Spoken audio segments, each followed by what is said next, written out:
चरणम शरणम गच्छामि। मैं राधा रमन त्रिपाठी। आज 24 सितंबर 2025। आज मैं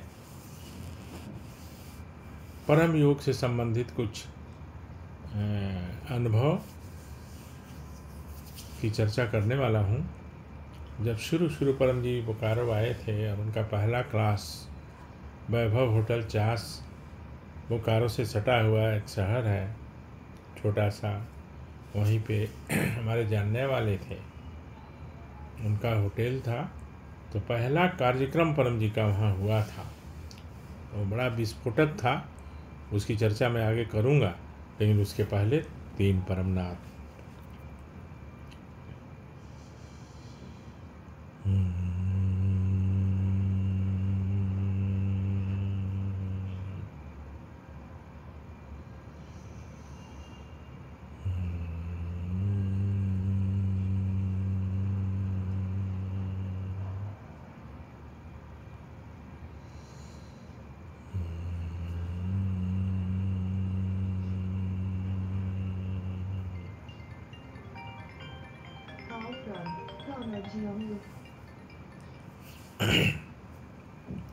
चरणम शरणम गच्छामि। तो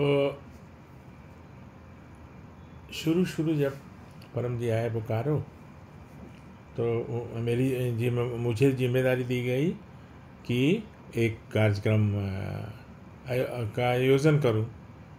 तो मेरे लिए वो आसान था। वैभव होटल चास में एक है, तो वहाँ हमने व्यवस्था की और काफ़ी लोग आए, दूर दूर से लोग आए, बाहर से भी लोग आए। लेकिन मुझे पता नहीं था कि उस समय ताज़ी घटना उमर गांव की घटी थी, और परम जी की भाषा जो थी उसके बारे में मैं सोच भी नहीं सकता था। बाद में मुझे सब समझ भी आया और परम जी ने समझाया भी। तो कई लोगों को तो कुछ अटपटा सा लगा होगा, लेकिन बाद में मैंने समझा कि वो बहुत ही ज़रूरी था और बहुत अच्छा था। तो कई लोगों के मन में इच्छा थी, क्योंकि परम जी के बारे में बहुत लोगों को बहुत जानकारी नहीं थी। उसके पहले कुछ दिन, 6 महीना 1 साल से, 1 वर्ष पहले हम लोगों ने लोगों को सिखाया था, लेकिन परम जी का साक्षात्कार नहीं हुआ था, परम जी से साक्षात्कार नहीं हुआ था। तो वहाँ कुछ लोग मन ही मन, कोई दुर्गा देवी का दर्शन, कोई हनुमान जी का दर्शन मन ही मन रखे थे। परम जी तो मन की बात जान लेते थे। तो उन्होंने कहा कि माँ,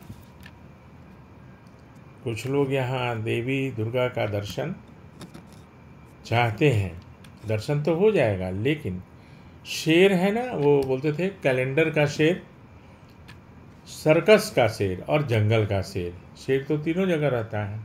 शेर का फोटो है कैलेंडर में, और एक है सर्कस में, वो बंधा रहता है, और एक जंगल में खुला शेर भी होता है। तो उसको देखने की शक्ति होनी चाहिए, उसको देखने की शक्ति होनी चाहिए। उसी प्रकार हनुमान जी, तो हनुमान जी के बारे में परम जी ने बताया कि हनुमान जी का भी दर्शन हो जाएगा, मैं करा दूंगा। लेकिन घर में अगर एक छोटा सा बंदर आ जाए, तो उसको संभालना मुश्किल होता है, कैसे भगाएं, कैसे क्या करें।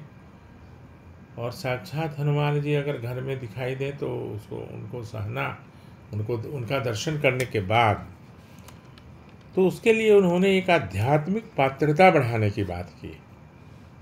उसके लिए उन्होंने एक उदाहरण दिया कि मान लो तुम्हारे पास 5 kg या 5 लीटर का एक पात्र है, जिसमें 5 लीटर ही पानी, दूध, तेल, घी कुछ भी अट सकता है।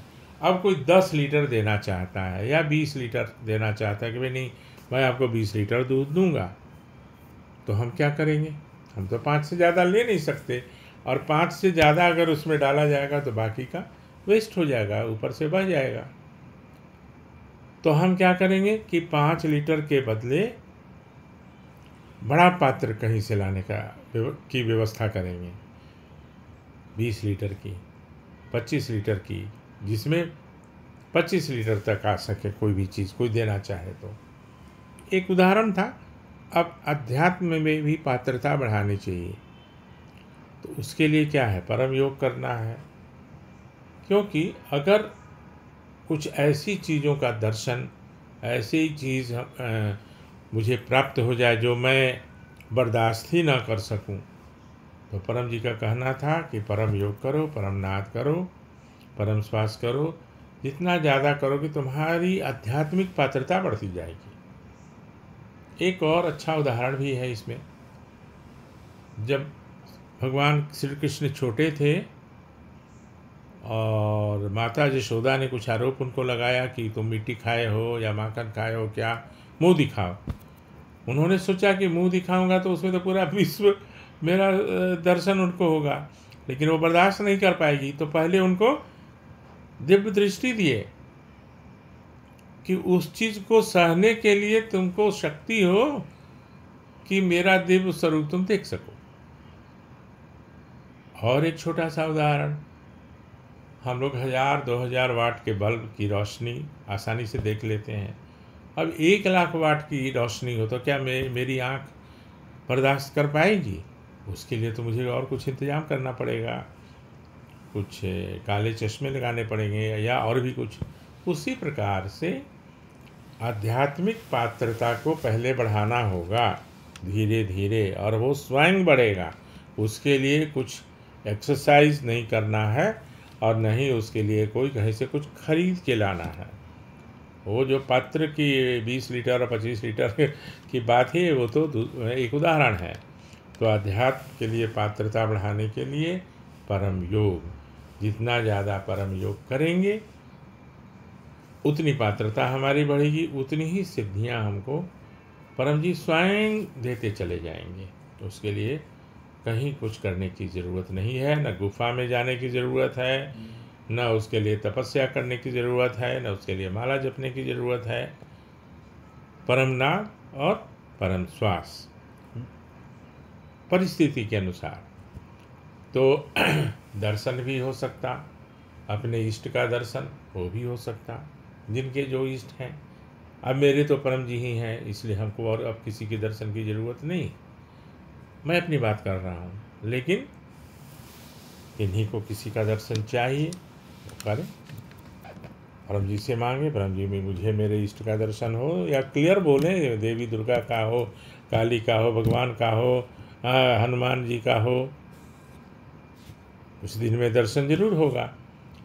लेकिन मैं उसके लिए किसी को प्रोत्साहित नहीं कर रहा कि आप भगवान हनुमान जी का दर्शन मांगिए, आपको ज़रूरत पड़ेगी नहीं। अगर आप पीतरीवाई करते रहेंगे तो आप हनुमान की उपासना करिए, हनुमान जी की, दुर्गा देवी की उपासना करिए, लेकिन उसके बाद भी कुछ कष्ट हो, कुछ ऐसा लगे कि मैं अभी भी संतुष्ट नहीं हूँ, तो पीतरीवाई करिए, आपका काम बनेगा। पीतरीवाई से पत्र शिक्षा पूर्ति होगी, संकट दूर होंगे और शरीर के रोग भी। परम योग से मानसिक शांति और आध्यात्मिक अनुभव, अत्यधिक खुशी का अनुभव। और बाकी तो मैं बराबर बोलता ही हूँ, भूत प्रेत ज्योतिष इत्यादि राहु केतु सबसे छुट्टी। तो आज थोड़ी देर से वीडियो बनाने बैठा और अनेक तरह के दिमाग में बातें चल रही थी, और जब बैठता हूँ तो कभी लगता है ये करूँ, कभी लगता है वो करूँ। तो आज वही परम जी का वो वैभव होटल चास मतलब बोकारो और चास के बीच में एक छोटी सी नदी है, और जो सिविल टाउन है वो चास ही है। बोकारो तो बोकारो स्टील प्लांट जो है स्टील अथॉरिटी के अंदर में आता है, और ये जो है सो तो वहीं पे परम जी का पहला प्रोग्राम हुआ था। विस्फोटक की चर्चा मैंने की थी, तो उस समय नया नया ताज़ा उमरगांव की घटना थी, तो इसलिए परम जी का स्वभाव भी कुछ वैसा था और उनकी भाषा भी कुछ वैसी थी। फिर बाद में मुझे उन्होंने बताया कि देखो वो भाषा इसलिए ज़रूरी है, भाषा मतलब थोड़ी कड़क, कि जिनको दूर होना है अभी ही हो जाए। तो बोले कि देखो कंकड़ जब हम खेत से लाते हैं ना अनाज, तो उसमें कुछ कंकड़ पत्थर भी रहते हैं। तो एक बड़ा सा जो होता है ना नेट जाली वाला, उसको चलनी बोलते हैं, बड़ा सा तो उससे क्या होता है कि कंकड़ पत्थर वो बाहर ही अलग हो जाए, है ना। ऐसे भी बहुत लोगों को अब उनके हिसाब से कुछ नहीं हुआ तो वो विरोध में चले जाते हैं। तो क्यों ना पहले ही वो जो 2 साल के बाद जाए वो भी चले जाए, क्या ज़रूरत है 2 साल तक उनको झेलने की। तो खैर ये सब हम लोग के लिए लागू नहीं होता, आप लोगों के लिए भी लागू नहीं होता, लेकिन जानकारी होना चाहिए। क्योंकि जैसे जैसे आप या हम लोगों को ज़्यादा लोगों को बताएंगे तो अनेक तरह के लोग मिलेंगे, लेकिन हमको उनसे रास्ता निकालते हुए आगे बढ़ते जाना। तो इतना कहते हुए आपसे विदा लेता हूँ। शरणम शरणम गच्छामि।